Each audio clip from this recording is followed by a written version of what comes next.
Anche questa settimana puntata dedicata come al solito al campionato di promozione e ai 6 gironi del campionato di prima categoria, la versione on demand di Penalty, tutto il calcio di cui il calcio vero non parla mai, visibile sul canale YouTube Penalty Programma Sportivo e anche sul canale social Penalty. Come al solito i risultati dei 4 gironi del campionato di promozione, partiamo con il girone A.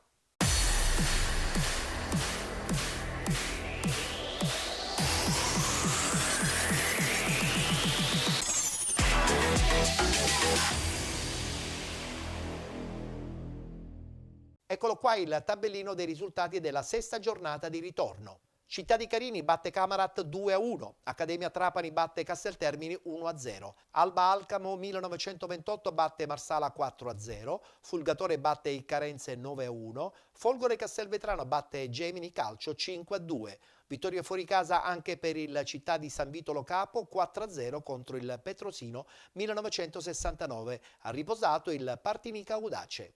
Tutto è ancora aperto per quanto riguarda la classifica in questo girone A del campionato di promozione. Attualmente al primo posto la Folgore Castelvetrano con 36 punti, con 35 il Fulgatore, 33 il Camarat, con 31 punti l'Accademia Trapani, 29 Città di San Vitolo Capo, 28 punti per Alba Alcamo 1928, 27 il Partinica Audace, con 23 Città di Carini, 22 per Icarense e Gemini Calcio, 18 punti per il Petrosino 1969, 12 per il Casteltermini, chiude la classifica il Marsala con 0 punti.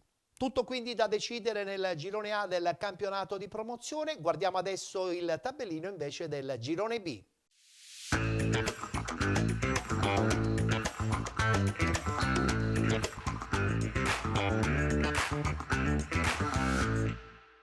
Anche qui sesta giornata di ritorno, subito i risultati.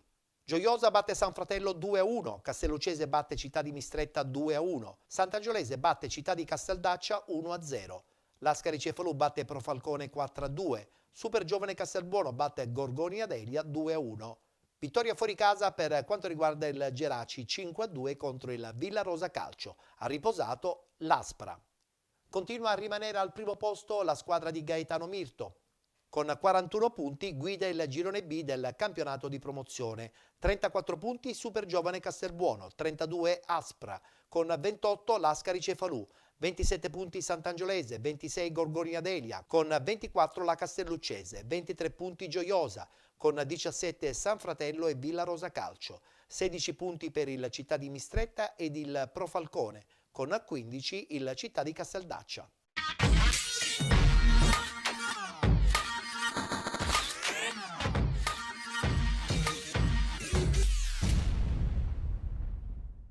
Non si ferma la marcia dell'Ascari Cefalù che passa anche a Falcone centrando la quarta vittoria di fila e l'ottavo risultato utile consecutivo in campionato. Nonostante la sconfitta è il Profalcone a provarci per 2 volte, ma prima la botta di recupero dalla distanza e poi la punizione di Carini non producono il vantaggio sperato. Gli ospiti non stanno a guardare e iniziano a spingere, così dopo il tentativo di Di Peri che sfiora di un soffio la traversa, i ragazzi di Grimaudo la sbloccano al minuto 24 con Mocciaro che riprende la respinta di Benfatta e col sinistro spiana i suoi la strada verso la vittoria. Per l'attaccante palermitano si tratta della 7ª rete in campionato. Passano 4 minuti e il Lascari Cefalù trova anche il gol del raddoppio su calcio di rigore concesso dall'arbitro che giudica falloso l'intervento di Pino su Sferruzza. Dagli 11 metri il bomber palermitano supera Benfatta col brivido per il gol dello 0-2 che gli vale come 11° centro in campionato. Il Lascari non si placa e così al 37° arriva anche il tris ad opera del solito Mocciaro che da pochi passi spedisce in rete un pallone rimasto vagante in mezzo all'area giallorossa e col destro fa 3-0 per i suoi e doppietta personale. Il centravanti ospite completa il suo show personale al tramonto del primo tempo quando, è ancora il più lesto di tutti, a riprendere la respinta del portiere e col destro firmare così il gol del poker, la sua tripletta di giornata e il suo 9° sigillo in campionato. Nella ripresa sono ancora gli uomini di Grimaudo a sfiorare in apertura per 2 volte la marcatura, prima con Ilar Pardo che da fuori calcia di poco lato e poi con Cangelosi che a tu per tu con Benfatta si divora il più facile dei gol. Il Profalcone ha però un sussulto d'orgoglio e così al 56esimo è Carini a fare le prove della marcatura impegnando severamente Fiducia alla respinta. Infatti 2 minuti più tardi l'attaccante giallo-rosso accorcia le distanze capitalizzando al meglio l'assist di recupero per la rete dell'1-4 e che gli vale come 7° sigillo in campionato. Il classe 99 si ripete anche al minuto 63 quando, servito da Mendolia, fa secco Fiducia con un preciso diagonale che fissa il punteggio sul definitivo risultato di 2-4, mentre per Carini è doppietta personale, 8° sigillo in campionato. Locali che nel finale tentano l'assalto disperato con Matteo Alessandro che prima chiama Fiducia alla parata in 2 tempi e poi con un tiro mancino dal limite dell'area sfiora di poco la traversa. Bersaglio che pochi minuti dopo non c'entra nemmeno Chicco Danna, il cui destro si perde fuori non di molto. Per il Profalcone si interrompe la striscia di 3 risultati utili di fila con i giallorossi che rimangono al penultimo posto con 16 punti, mentre il Lascari Cefalù sale in 4ª posizione con 28 punti. Sembra abbastanza decisa dunque la classifica nel girone B del campionato di promozione, mentre invece è ancora tutto aperto nel girone C.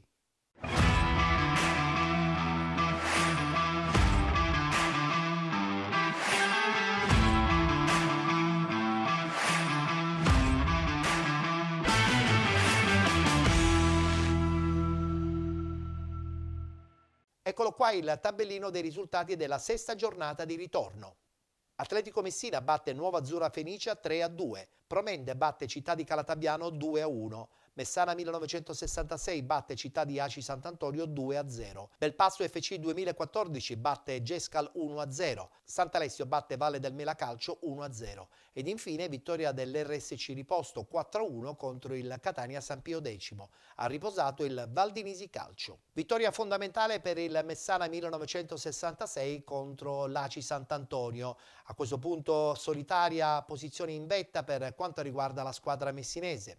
Al primo posto con 42 punti, con 35 Belpasso 2014 ed RSC Riposto, 33 punti per il Città di Aci Sant'Antonio, 32 Catania San Pio X, con 25 Promende Calcio, 24 Valdinisi Calcio, con 19 Città di Calatabbiano, 18 per l'Atletico Messina, 17 punti Valle del Mela Calcio, 16 Sant'Alessio e chiudono la classifica la Nuova Azzurra Fenice con 14 punti ed il Gescal con 8 punti.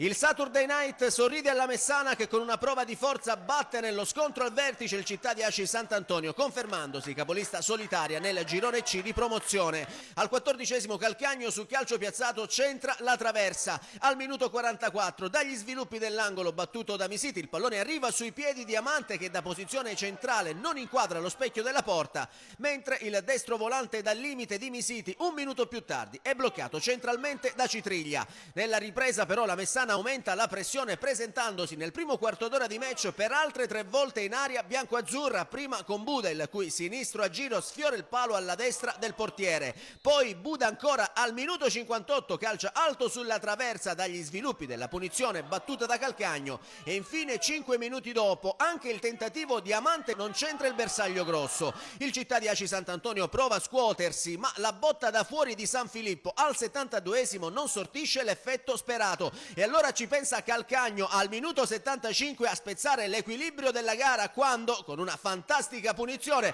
infila all'incrocio dei pali il pallone che fa esplodere l'ambiente stadium e porta di fatto in vantaggio la Messana. Destro imprendibile per Citriglia che deve inchinarsi dunque al maestro Calcagno che può finalmente gioire per il suo primo sigillo stagionale. Gli ospiti non hanno il tempo di reagire, infatti 4 minuti dopo la Messana raddoppia con Barbera che raccoglie la sponda di D'Amico e dopo il sombrero a Citriglia mette nella porta sguarnita il 2-0 per i suoi e la gioia incontenibile dei tifosi sugli spalti. Per il classe 2003 sommerso da tutti i suoi compagni si tratta invece della 4ª rete consecutiva in campionato. La Messana non si ferma e all'82esimo solo il decisivo intervento di Citriglia nega al piazzato di Misiti la gioia del tris. L'estremo sant'antonese è decisivo anche 3 minuti dopo quando respinge prima il destro ravvicinato di D'Amico Marco, poi il successivo tentativo di Barbera e infine anche il sinistro da fuori area di Romeo. Al 93esimo è invece la traversa a dire di no al calcio piazzato di Buda.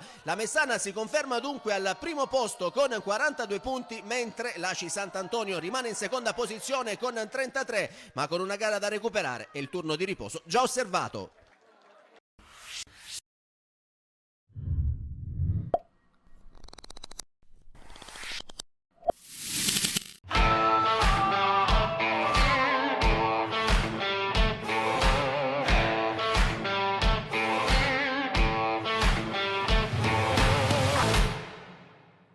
Ed è subito big match per il trainer palermitano d'origine, storico bomber del nostro calcio e con esperienze da allenatore a Calatapiano, Taormina e Aci Catena, perché alla Verna c'è il Catania San Pio, 10° delle 3 vittorie consecutive che lo hanno reinserito nel possibile discorso primato.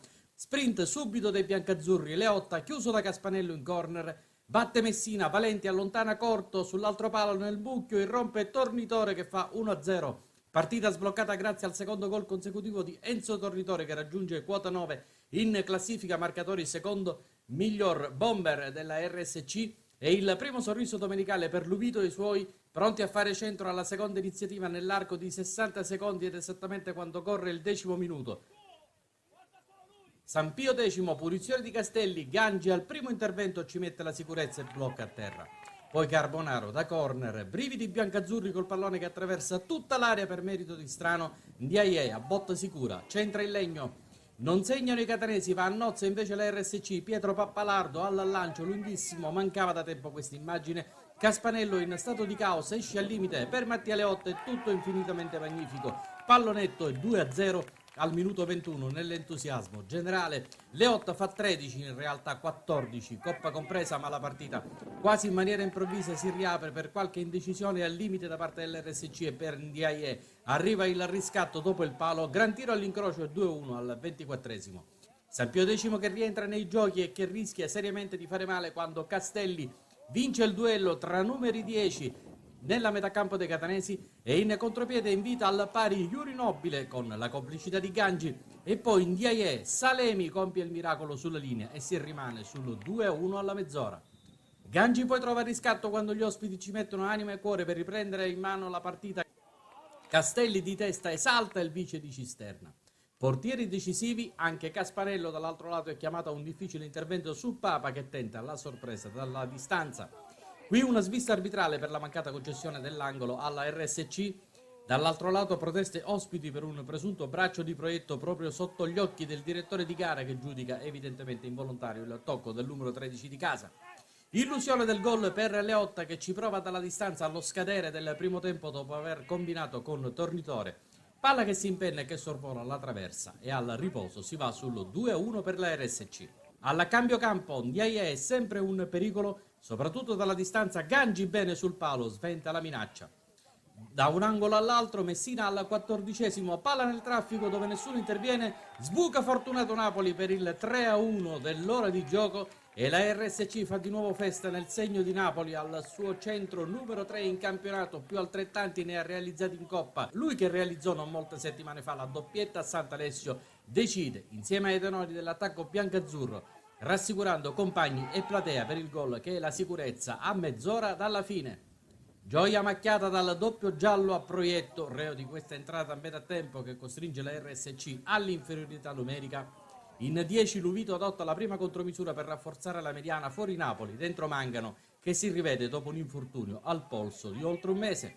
Proprio Mangano suggerisce a Platania la possibile irruzione in area, nasce invece un tentativo dalla distanza che si perde alto.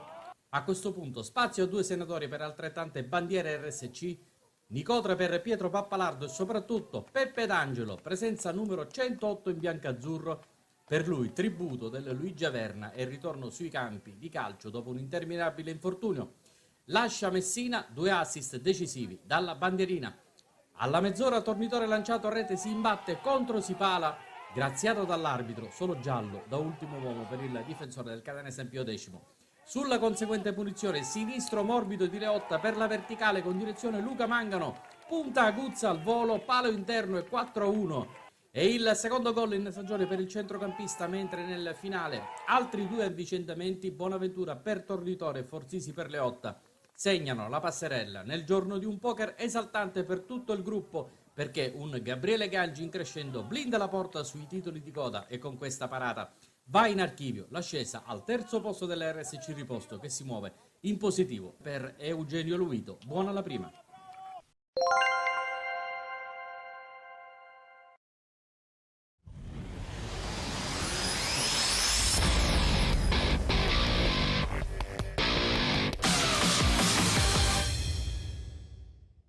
Il cambio di allenatore porta bene alla Promende, che con l'arrivo di Paolo Bitto in panchina al posto di Cataldi ritrova anche la vittoria dopo 2 sconfitte consecutive. Lucesi, che nel primo tempo mettono già le cose in chiaro trovando il gol del vantaggio dopo 10 minuti con Arena, che di testa gira in rete l'angolo di Corso, firmando così l'1-0 per i suoi e che gli vale come quarto sigillo in campionato. Promende che trova anche il gol del raddoppio al 20° quando Rasà raccoglie l'invito di Corso e col destro batte l'estremo catanese, facendo così Promende 2, Calatabbiano 0 e quinto centro in campionato per il bomber giallorosso.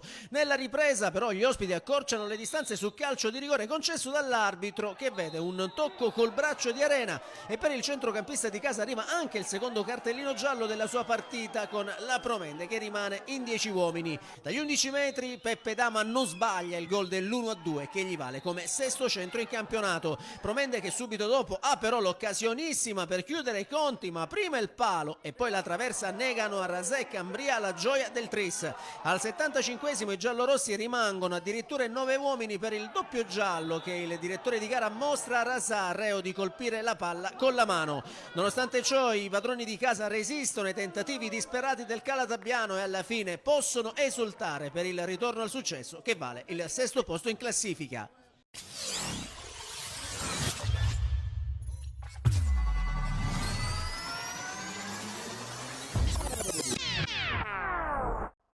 Voltiamo pagina e parliamo del girone D.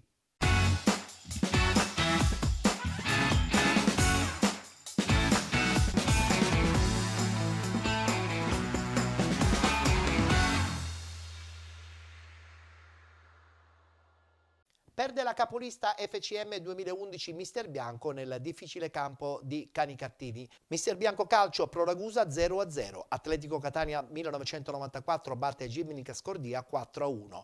Città di Avola batte Scicli 2-1. Città di Canicattini batte FCM 2011 Mister Bianco 2-0.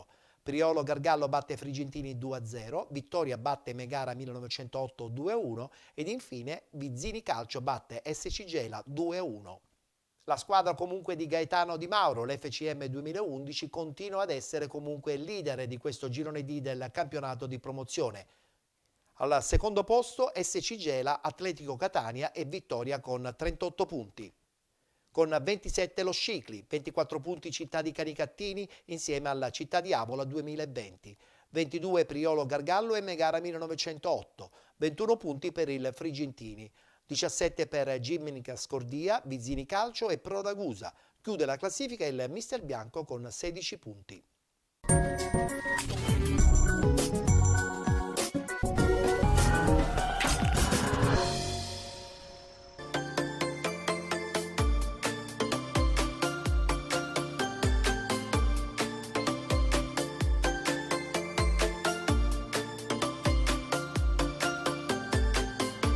Questa settimana diciamo, è stata un po' particolare perché del maltempo, ci siamo allenati con un po' di difficoltà, però i ragazzi si sono preparati bene.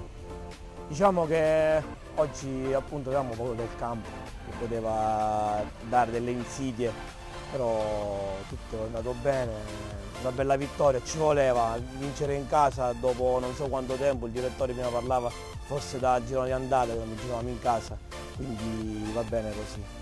Ci sono stati quei 10 minuti del secondo tempo dove ci siamo un pochettino abbassati, abbiamo concesso quei rigori e poi i ragazzi hanno ripreso di nuovo a macinare. Una bella vittoria e adesso domenica dobbiamo cercare di riconfermarci perché l'obiettivo è sempre alle nostre portate.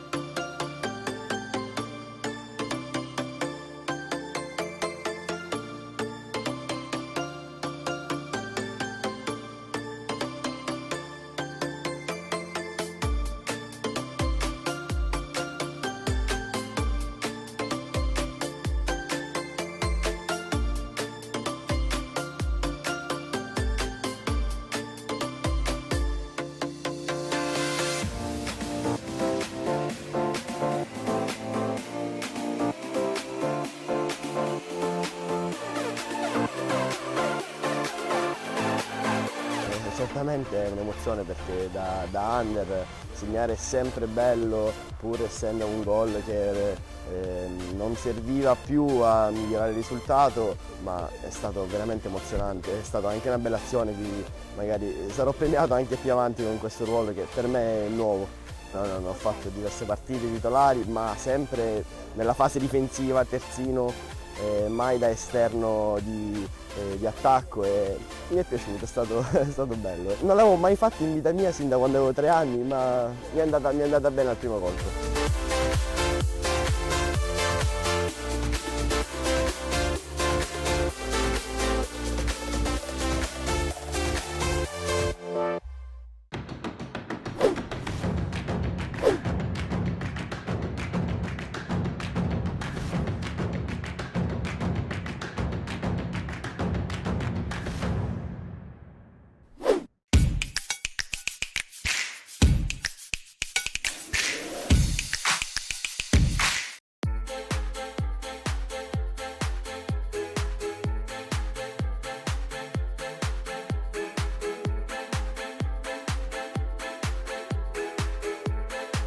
Come ho detto l'altra volta, questa squadra può vincere con tutti ma può perdere anche con tutti, come è stato col Pro Ragusa. Abbiamo vinto con la seconda, abbiamo perso con l'ultima.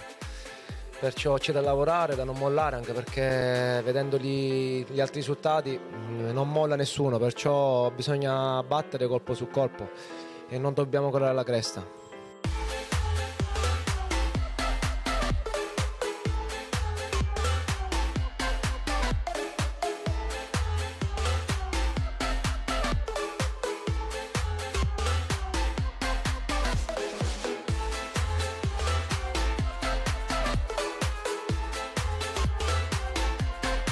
C'è da lavorare, il gruppo fa la differenza, il lavoro di squadra fa la differenza, non il lavoro singolo. Oggi l'hanno fatto bene contro un ottimo avversario. Tengo a sottolineare anche le assenze che abbiamo, perché non riesco a fare una squadra uguale da una domenica all'altra, ma fa parte del gioco. Io sono convinto e sicuro di tutti i ragazzi che ho, di 30 ragazzi che ho. Però è normale che quando hai 3-4 assenze, soprattutto gente grande che ha più esperienza, un po' la puoi subire questa cosa, ma devo dire che chi ha giocato oggi ha fatto il suo e gli va dato atto. Però ripeto, c'è da non calare la cresta e lavorare a 2000 all'ora, perché il campionato è tosto, è molto duro.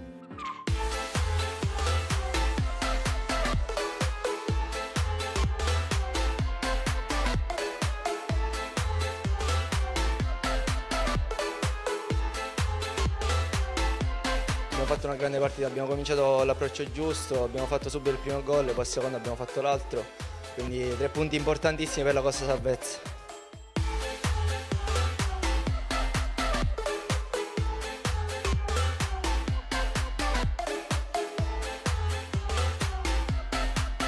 Un po' di esperienza in più non ci farebbe male, però Frigittino è un'ottima squadra, deve salvarsi come noi, quindi è normale che giocherà tutte le partite come una finale come noi.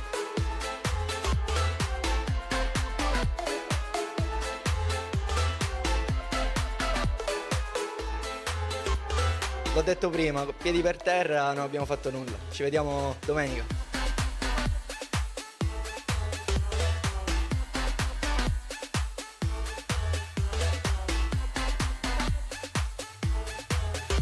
Sono stato fermo 3 mesi. L'ultima partita è stata il 30 ottobre contro lo Scordia. Poi ho avuto un piccolo problema al flessore che poi non mi sono curato bene e sono stato fermo parecchio tempo. Infatti oggi sono entrato, ho fatto 10 minuti, sembrava che ne ho fatti 90 perché ero stanchissimo, poi anche l'emozione di ritornare in campo e la tensione c'era, però l'importante è di aver portato in casa i 3 punti, importanti e meritati.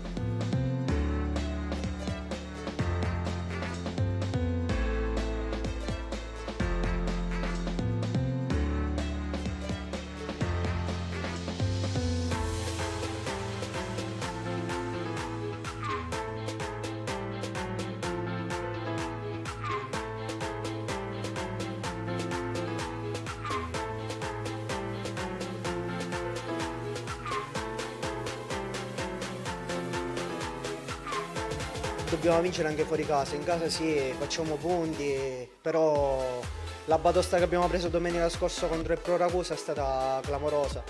Ci siamo rifatti oggi, però domenica è una partita non importante di più.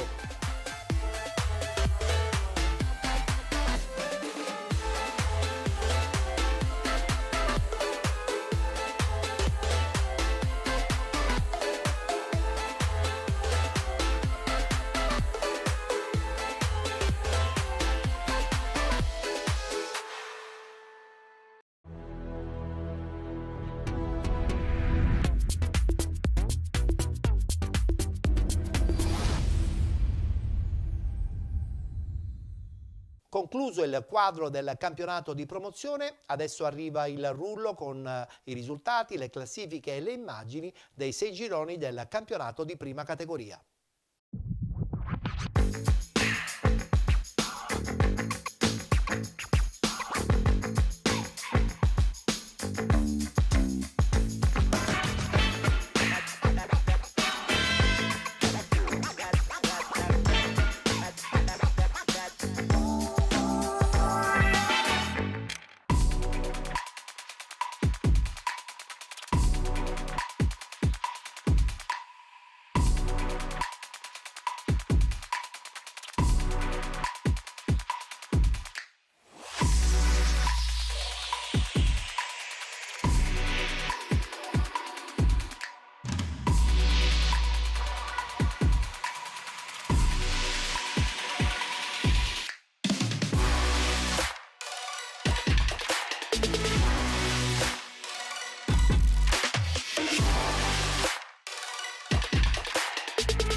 Il Nicosia rincorre la zona playoff e davanti si trova in casa nella 19ª giornata del campionato di prima categoria la Don Bosco 2000 di Aidone, reduce da 4 risultati utili consecutivi. Nicosia subito in vantaggio dopo appena 3 minuti grazie ad una punizione dal limite di Gazzana. Il pallone calciato di sinistro dal difensore si insacca sotto l'incrocio dei pali alla sinistra del portiere Laversa. Passano 10 minuti e il Nicosia raddoppia, Nocito lancia sulla sinistra Muraglia, l'attaccante cross in aria e trova la testa di Ferrario che insacca alle spalle dell'estremo difensore aidonese. Al 28esimo arriva la terza rete del Nicosia, Saidi lancia un pallone in area su cui si avventa Travagli, precedendo l'incerto portiere ed il difensore Abate che si fermano. Travagli serve la corrente Muraglia che insacca facilmente alle spalle di Laversa. Nel secondo tempo la Don Bosco 2000 riesce ad accorciare le distanze dopo 5 minuti con il suo uomo di punta Alessandro. La Morella ruba palla a centrocampo, si invola verso l'area biancorossa, scambia il pallone con Furbo che a sua volta serve indietro Alessandro. L'attaccante controlla bene il pallone e con un sinistro supera Failla. Nel finale Nicosia segna la quarta rete, Garriga dal limite ruba palla a Falcone e si invola solo in aria davanti al portiere, lo supera con un tocco di sinistro rasoterra. Ottima prova ancora una volta in casa del Nicosia, che supera e raggiunge in classifica al quinto posto la Don Bosco 2029 punti in zona playoff. Il Nicosia dai 2 volte in casa è implacabile, ma per mantenere e migliorare questa posizione in classifica dovrà necessariamente far punti fuori casa, dove ad oggi non ha ottenuto nessuna vittoria. Nel prossimo turno ancora un altro derby, questa volta affronterà ancora una volta in casa la Branciforti, attualmente penultima con 13 punti.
Amici sportivi, buon pomeriggio dal Pippo Giacobbe di Rocca di Caprileone, dove tra poco Valle per la 17ª giornata del campionato di prima categoria Girone C prenderà il via il match che mette di fronte la capolista Rosmarino alla città di Petralia Sottana. Palla che viene giocata da Crucitti in avanti, lo scambio con Jugulano, ancora Crucitti, parte il cross, il colpo di testa, il grandissimo intervento del portiere, colpo di testa operato da Arcuri e il grandissimo intervento del portiere Giunta, Rosmarino vicinissimo al vantaggio quando siamo nel corso del terzo minuto.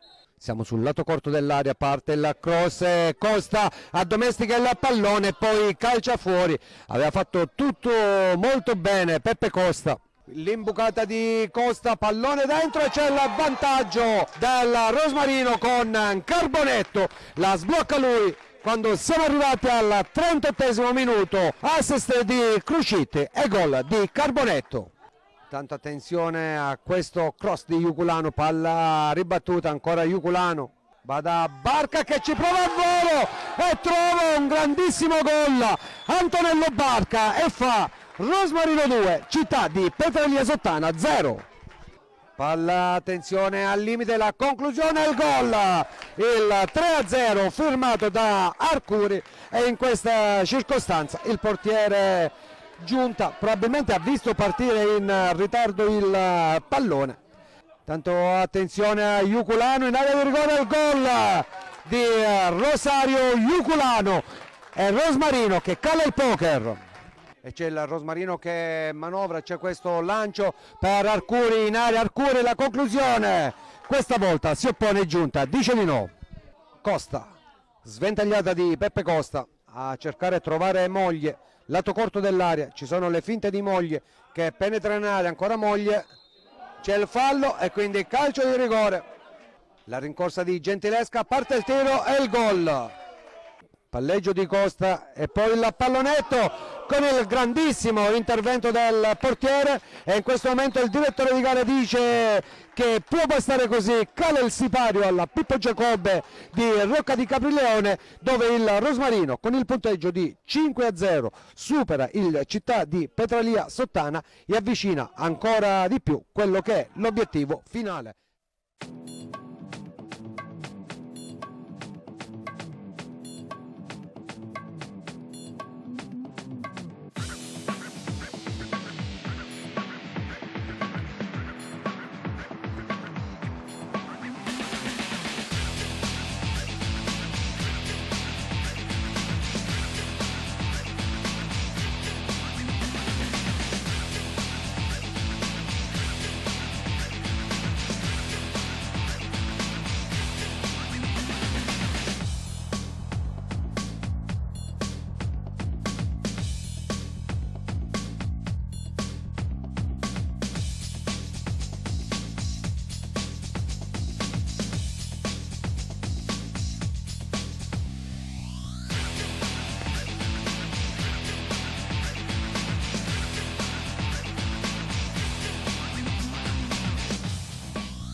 L'impresa di giornata nel girone D di prima categoria la firma la nuova rinascita Patti, che nello scontro al vertice del Pietro Pallio batte e rimonta l'Aquila Bafia e aggancia in testa al campionato la formazione biancorossa, alla quale infligge inoltre anche la prima sconfitta casalinga stagionale. E sono proprio i pattesi a provarci dopo un minuto con Jaite, che di testa manda sul fondo il corner di Adamo. L'Aquila non sta a guardare, rispondendo 2 minuti dopo con la botta di Laquidara che esalta le doti di Giuttari. Ma al 12° i biancorossi passano grazie a una sfortunata autorete di Collorafi, che manda alle spalle di Giuttari il cross di Laquidara per la rete del vantaggio bafiese. Al 19° infortunio per il portiere di casa Foti, che deve lasciare il posto a Giuseppe Di Bella per un problema muscolare. I bianconeri provano a rimettere in parità la sfida, ma il colpo di testa di Triscari al minuto 20 non c'entra la porta per centimetri. Bersaglio, che al 25° non trova nemmeno l'Aquila, con Castellino che calcia di poco a lato. 2 minuti dopo proteste dei pattesi, che vorrebbero il rosso diretto per Calderone, reo di scalciare accetta, ma il signor Patti estrae solo il giallo.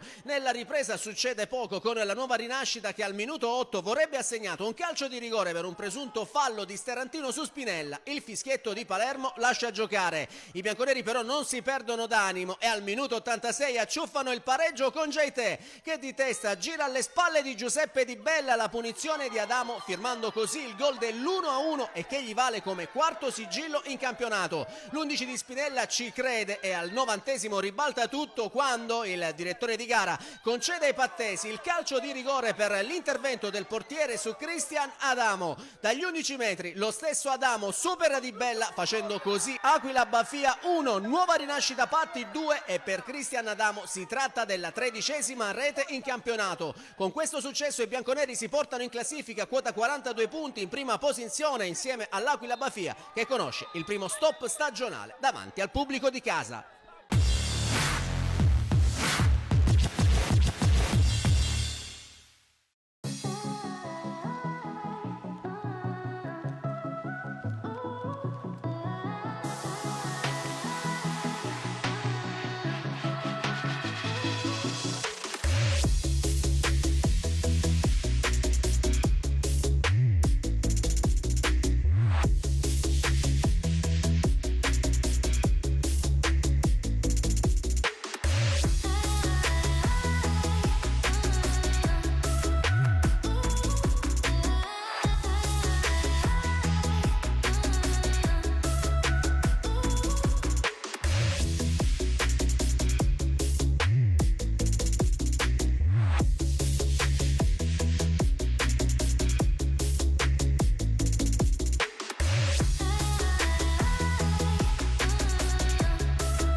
Ben trovati al Valentino Mazzola di Gaggi per la 19ª giornata del campionato di prima categoria. Il Gaggi di mister Camarda, dopo la sconfitta contro il Belpasso, non può più sbagliare. L'avversario è il Santa Venerina, che nell'ultimo turno ha pareggiato per 2-2 contro il Città di Lingua Glossa. Arbitra la partita il signor Alessio Lazzara di Barcellona Pozzo di Gotto. Un minuto di silenzio prima di iniziare per ricordare le vittime dei terremoti che in settimana hanno devastato i territori di Turchia e Siria. Dopo un minuto, prima chance offensiva, il pallone di Vaccaro finisce sul secondo palo, dove Silvestro la rimette dentro, acrobazia di Loiacono tra le braccia del portiere avversario Musumeci. 28esimo, donato in verticale per Franco, il pallone su Cantarella, ci sarebbe Loiacono da servire, Cantarella invece va da solo, mancino che Musumeci para, arriva poi Silvestro che non riesce a ribadire in rete. Al 34esimo la sventagliata di Vaccaro, dall'altra parte per Riccina, la mette giù il numero 7, qua uno sguardo in mezzo, poi decide per la conclusione, velenosa come sempre ma che trova solamente il fondo. Siamo nel finale di primo tempo, unica occasione di marca Santa Venerina con la punizione di Fumo che finisce alta. Termina così la prima parte di gara al Valentino Mazzola di Gaggi, ancora reti bianche tra il Gaggi di mister Camarda e il Santa Venerina. Partiamo col film della ripresa, minuto 47, Vaccaro da fuori, gran botta, Musumeci respinge, il pallone rimane lì, attenzione a Cannata, seconda conclusione, seconda risposta di Musumeci, rivediamo lui l'ultima parata decisiva messa in calcio d'angolo dal portiere ospite quando al 48esimo Cantarella sfonda in area di rigore. Sembra che ci sia un tocco di Papaserio, diciamo sembra perché il direttore di gara ammonisce per simulazione il numero 10 del Caggi al minuto 55, punizione da parte di Papaserio che per poco non beffa Rando. Le occasioni iniziano a susseguirsi, adesso la punizione di Cantarella, sfera dentro, Cannata ci prova, deposita in rete ma viene tutto fermato per presunta posizione di fuorigioco. Si resta dunque sullo 0-0 al Valentino Mazzola quando all'ora di gioco, richiamato Cannata in panchina, è il momento di Ghirillo, attacca il Caggi con l'apertura da parte di Franco per Riccina, attacca la formazione padrone di casa. Riccina ha tanto spazio davanti a sé un avversario, la sterzata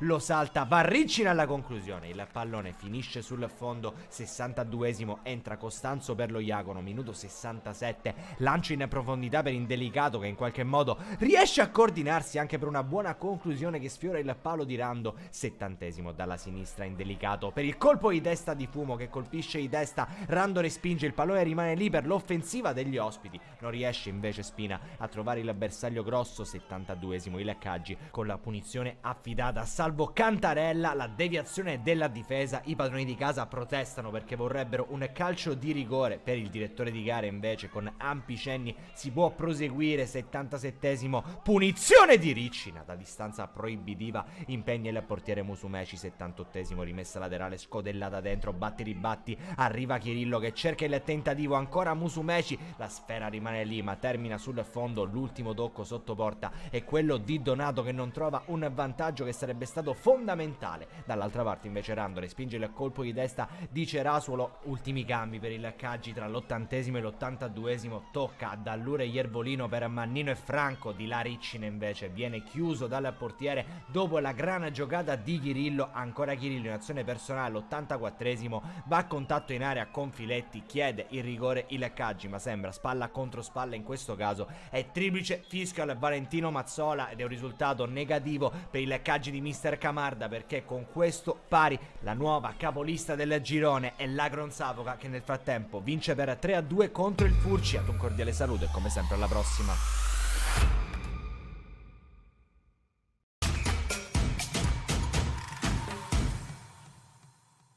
Buon pomeriggio dal Marullo per Realità, la Franco Zagami Real Gazzi, gara valida per la 19esima giornata del campionato di prima categoria.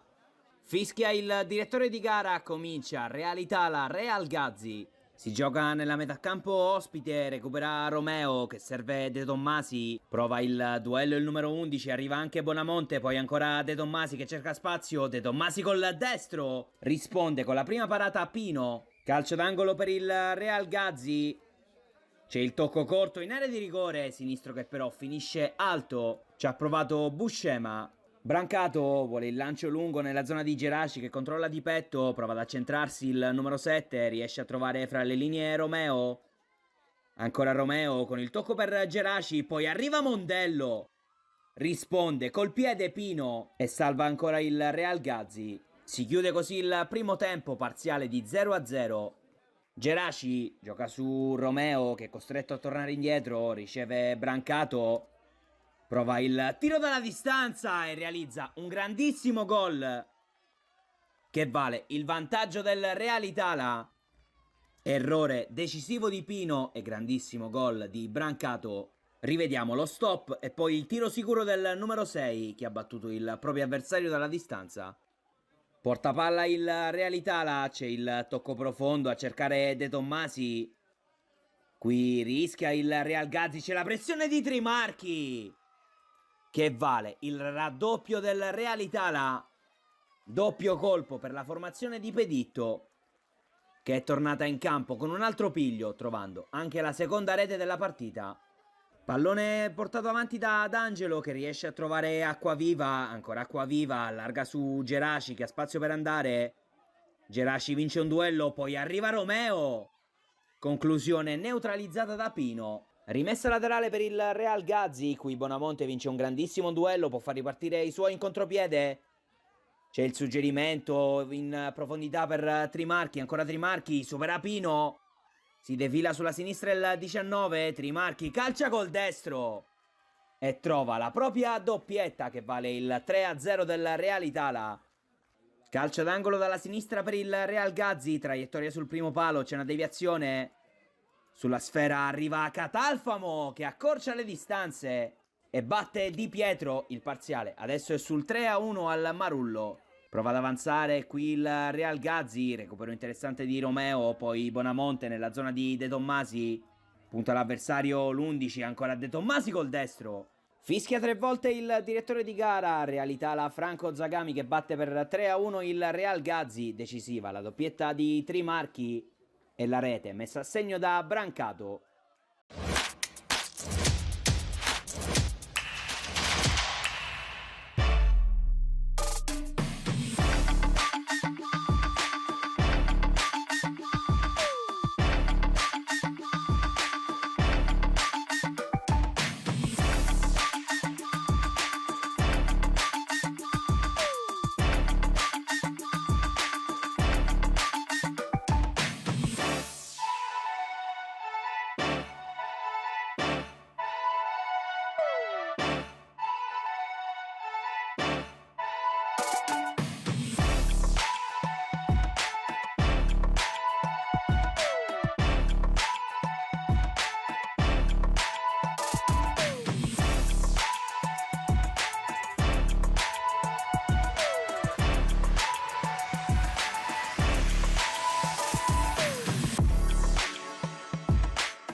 La strada per la salvezza diretta che passa nella settimana di ingresso al Carnevale 2023 tra scontri diretti e sfide a chi è in lotta per i playoff come la Leo Soccer.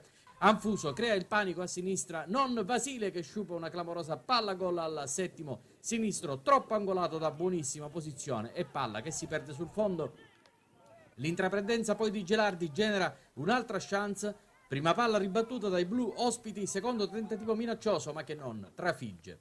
Poi Basile coordina il triangolo con Marziale, fuga verso Di Mauro che si protegge e si ripara in calcio d'angolo per un'altra opportunità polverizzata dai mister bianchesi, trend a cui si allinea anche Gelardi, non colpendo al meglio una palla brevemente allontanata dagli avversari dopo punizione di Marziale.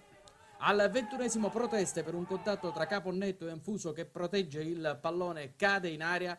Niente penalty per il Campanarazzo che al minuto 25 incassa un brutto schiaffo quando da un corner corto Virgillito sfrutta la totale solitudine dalla distanza e con un tiro non irresistibile manda avanti i catanesi per una partita che cambia bruscamente programma e nonostante la forza di volontà con un attacco che pare spegnere i suoi ardori nel segno di Basile qui servito da Gelardi, la partita segue un copione dalle improvvise tinte fosche frutto di un'ingenuità firmata Danilo Fazio che alza il braccio su un cross di Virgillito per un inevitabile e conseguente calcio di rigore che lo stesso autore del gol trasforma. Dunque 2-0 per la Leo Soccer al 31esimo e sogno ospite di una vittoria esterna afferrata e tramutata quasi in realtà senza troppe fatiche in mezz'ora.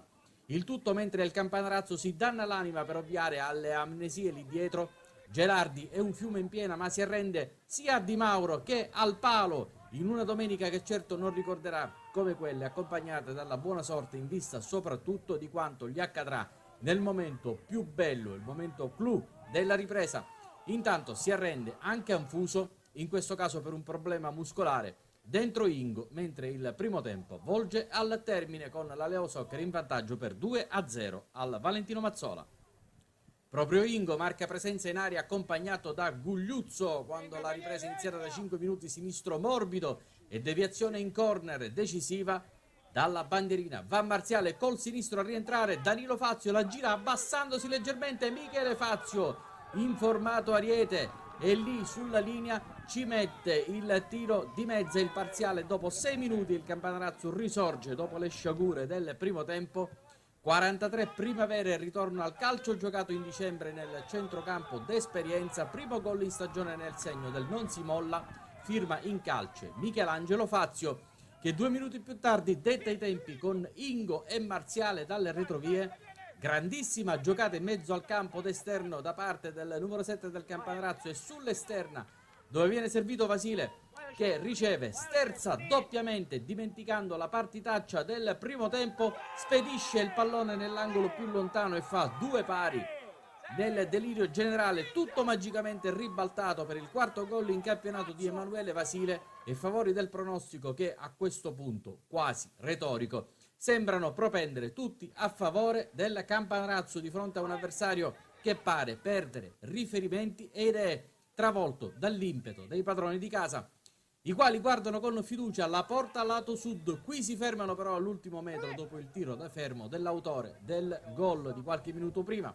Sul più bello la doccia fredda, Gelardi già ammonito va a caccia del pallone ma trova le gambe di Trovato e il Campanarazzo al minuto 57 si riduce di un'unità, squadra in 10 e senza under. In corsa così il tecnico Primo Rivoli è costretto alla dolorosa scelta di rinunciare a Marziale, certo non l'espressione della felicità all'uscita dal campo, per reinserire Cappello nella mezz'ora abbondante che comunque può riservare qualche speranza di vittoria locale. Dentro anche Cavallaro per Gugliuzzo e Sapienza per Vasile. A carte rimescolate, energie e idee sono ancora del Campanarazzo che però non buca. Michele Fazio non è il massimo nell'esecuzione su angolo di Cavallaro e nel bel mezzo del traffico con tutta la Leo Soccer a difendere. Al 25esimo il secondo rosso della domenica che Danilo Fazio subisce per proteste costringe Mister Bianchesi alla ritirata perché in 9 poco si può fare se non difendere il 2-2 che è meglio di una sconfitta indubbiamente, specialmente se i conti sono da fare anche con gli infortuni. Ultimo in ordine di tempo di Giacalone rilevato da Spina a 10 dalla fine. Finisce dunque 2-2 domenica mattina. Si andrà a San Gregorio per una sfida verità. Il Campanarazzo con questo punto che lo fa salire a quota 17 è al momento fuori dalla red zone. Appena dietro invece c'è il prossimo avversario ed è infatti lì a San Gregorio che servirà per il Campanarazzo la partita delle partite. E dopo aver visto tutto il rullo comprendente i 6 gironi del campionato di prima categoria, abbiamo concluso la puntata odierna di Penalty qui sul canale 90 di Telemistretta. Noi ci vedremo la settimana prossima come al solito per parlare solo ed esclusivamente di calcio dilettantistico siciliano. Grazie per essere stati con noi, appuntamento alla prossima settimana.